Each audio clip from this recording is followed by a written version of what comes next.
गिबियावनो बयखौबो दिनैनि गोदान मोनसे भिडियोआव बरायग्रोनानै लाबाय। दिनै आं नोंथांमोननि सिगाङाव रनजन दैमारि बिथांनि गोदान आपडेट लानानै फैदों।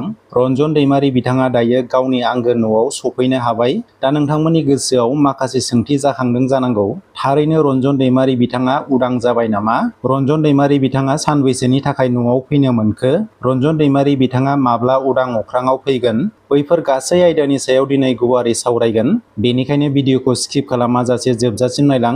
भिडियोखौ जागायजेननायनि सिगां बयनिसिमबो गुरै खावलायनाय, आंनि चेनेलाव गोदानब्ला सिगाङावनो साबस्क्राइब खालामनानै लाग्रोदो, जाहाथे गोदान आपडेटफोरखौ मोननो हायो। थौदो बिदिब्ला दिनैनि भिडियोखौ जागायदिनि।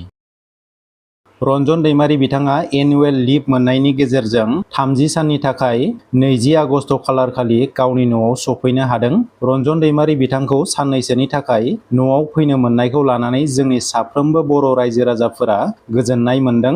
गोलाव सान जोबथेसालियाव थानांनायनि उनाव रनजन दैमारि बिथाङा 30 साननि थाखाय न'आव फैनो मोननायखौ लानानै आं पार्सनेलि जोबोद गोजोननाय मोनदों।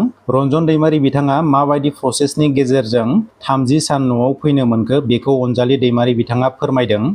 बिथाङा दिनै एनुवेल जिथु लिभ मोनो, जायफ्रा कनभिक्ट जायो बिथांमोना बोसोरथाम कमप्लिट थाखांनायनि उनावहाय बोसोरफ्रोमबो लिभ मोनो एबा सुटि मोनो। बे सुटियाव फैदों।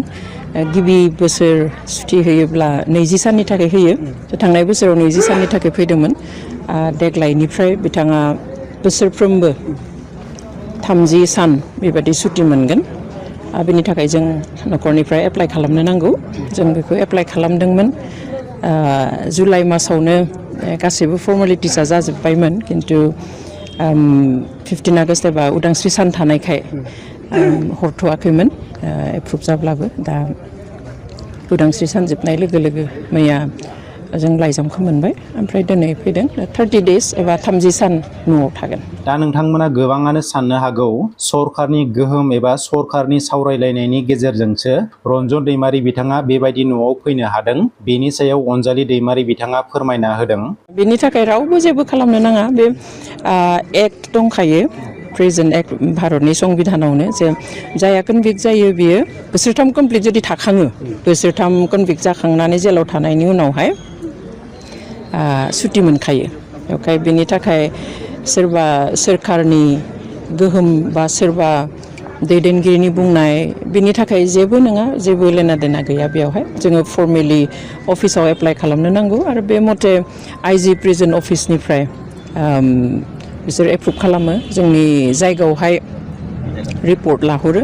जोंनि डिस्ट्रिक्टनिफ्राय डिसि, ओमफ्राय एसपि, लकेल पुलिस स्टेसन, बिसोर गासैबो मोनसे जथायहै न' नायनानै सिटुवेसनफोरखौ नायनानै मोनसे रिपर्ट हरो आरो बिनि सायावसो एप्रुभेल होयो। बेयाव रावनिबो आखाइ थाया। बेजों लोगोसेनो रनजन दैमारि बिथांनि गोग्गो देहानि थाखाय जोंनि साफ्रोमबो बर' रायजो राजाफोरानो आर'ज गाबो। बेनि सोमोन्दै अनजालि दैमारि बिथाङा मा फोरमायखो? देहायाथ' थिगैनो दङ। गेजेरावहाय एसे फिसा बिला प्रब्लेम जादोंमोन, खिन्थु दा थिगैनो दं। आसा खालामो आफा इसोरा जेब्लायबो बिदिनो मोजाङैनो लाखिबाय थागोन, गोसो आरो देहा मोननैखौबो। दायो रनजन दैमारि बिथाङा 30 साननि थाखाय एनुवेल लिभ मोननानै 20 आगस्ट खालाराव न'आव सफैनो हाबाय। नाथाय फैगौ 19 सेप्तेम्बर खालाराव जोबथेसालियाव थांफिननो नांगोन।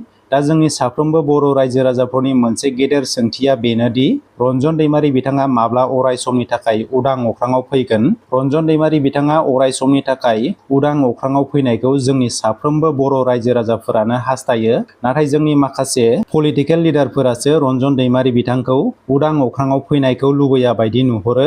मख'नो गोनांदि थांनाय साननैसो सान सिगां रनजन दैमारि बिथांजों लोगोसे जोबथेसालियाव थानाय साफ्रोमबो बारग' एनडिएफबि बिथांमोना थाबैनो उदां अख्राङाव फैनांगौनि थाखाय गोदान दिल्लीयाव मिरु नखर बिफाननि हादरसा मन्त्रि नित्यानन्द राय बिथांजों बिटिआरनि सागानगिरि बिथांमोना गुवारै सावरायलायदोंमोन।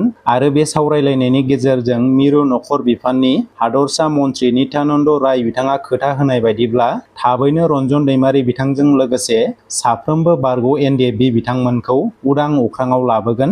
जोंनि साफ्रोमबो बर' रायजो राजाफोरानो बिथांमोनखौ थाबैनो उदां अख्राङाव फैनायखौ नेनानै दं।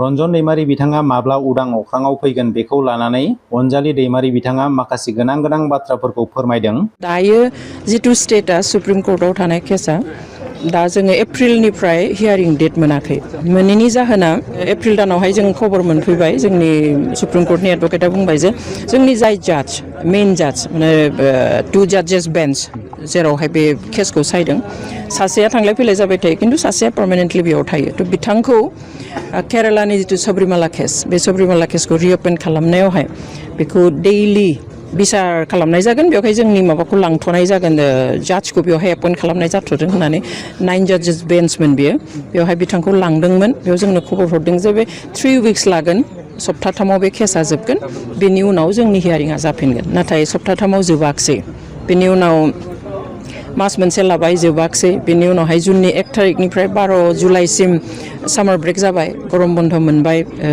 सुप्रिम कर्टआ थालायबाय ओमफ्राय दा नै दिनैथ' बिसानो जाफैबाय दासिम हियारिंनि लिस्टेड जाथ'वाखै दोनथ'नाया गेजेराव जोंनि जाजखौ सबरिमाला केसाव एपइन्ट खालामनायनि थाखाय दोनथ'दोंमोन खिन्थु जों आसा खालामो थाबैनो जोङो आरो हियारिंनि थाखाय माने डेट मोनगोन होननानै जोङो आसा खालामो। नोंथांमोना बयबो खोनाखाबाय अनजालि दैमारि बिथाङा मा बाथ्रा फोरमायदों दिनैनि भिडिअआ एसेनोसै नोंथांमोना रनजन दैमारि बिथांनि थाखाय कमेन्ट सेक्सनाव डियार नाब्ला सार लं लिभ लिरहरगोन होननानै आसा खालामनाय थाबाय गोजोन्थों।